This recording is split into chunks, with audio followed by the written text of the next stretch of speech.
Welcome, everybody.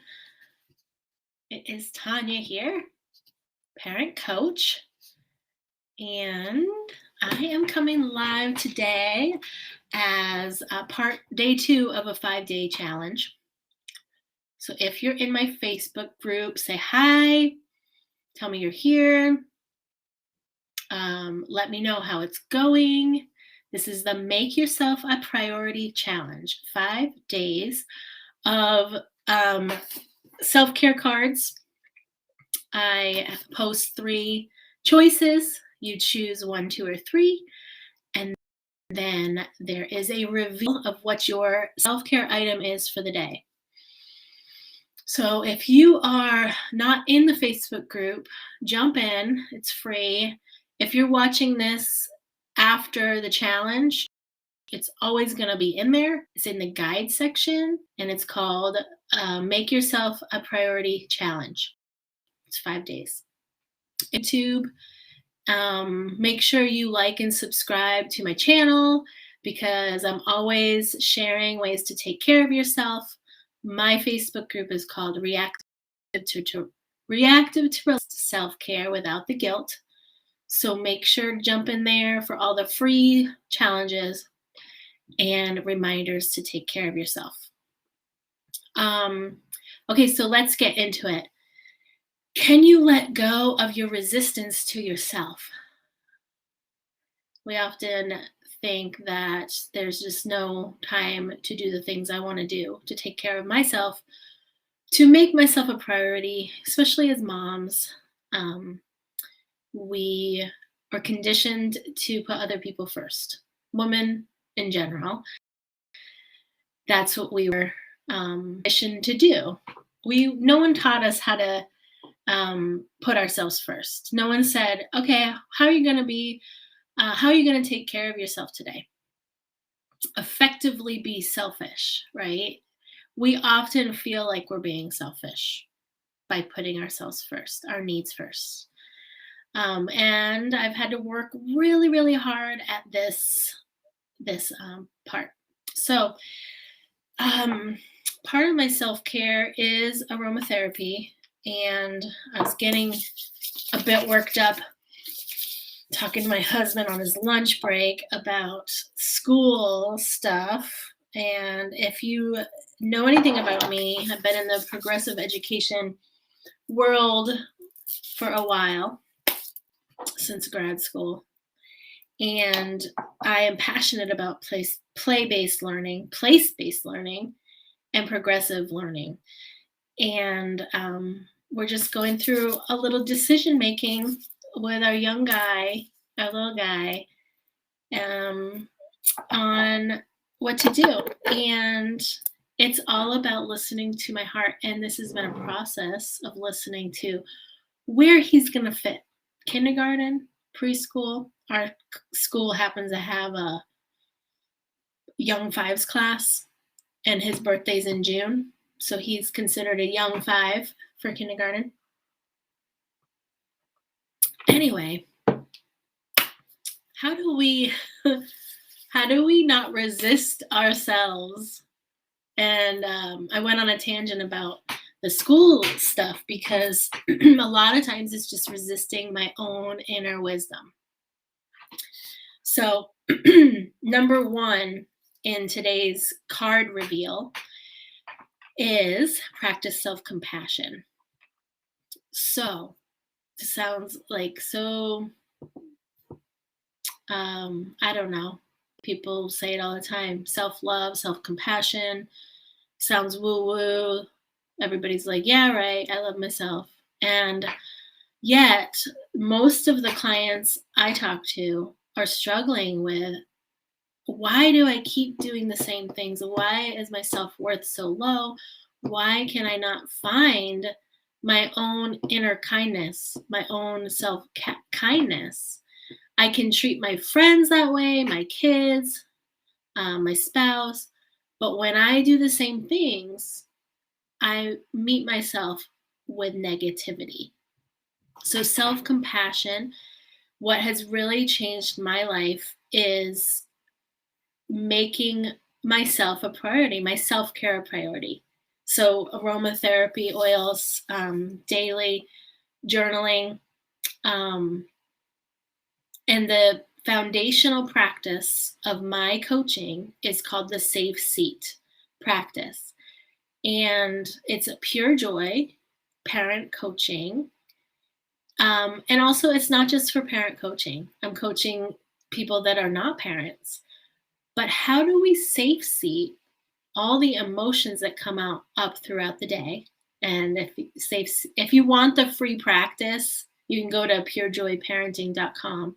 There's a free 5-day class there where you can learn the practice. I also have one as well that I'm developing to walk you through. That's what my coaching does. I walk you through it.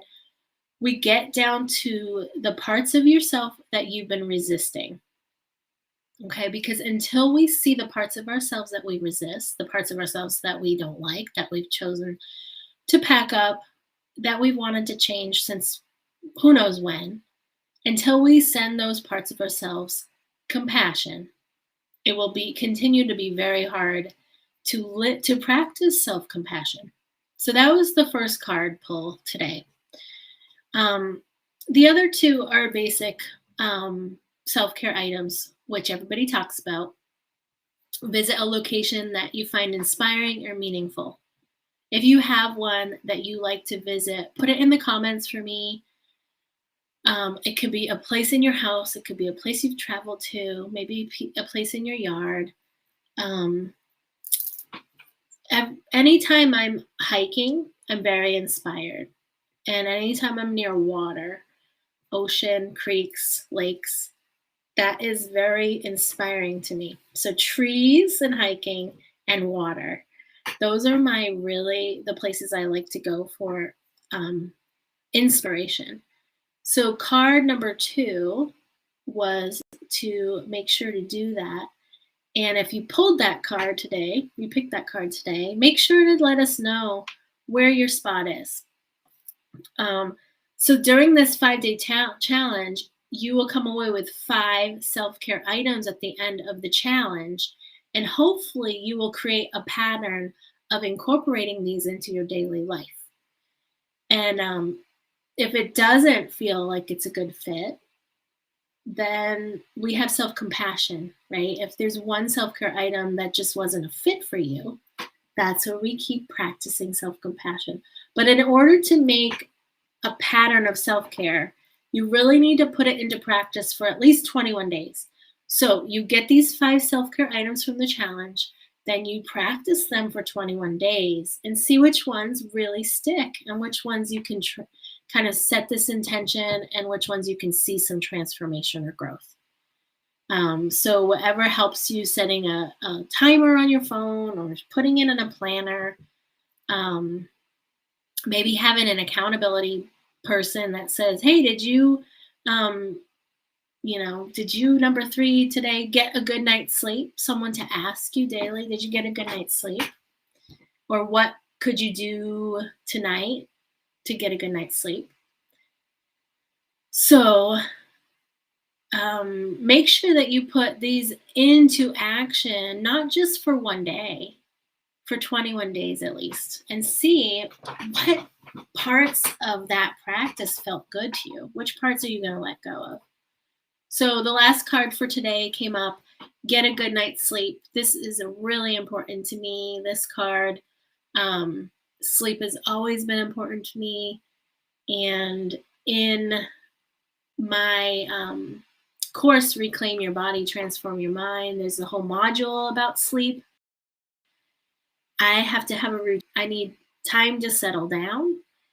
And when I don't give myself time, I don't really fall asleep.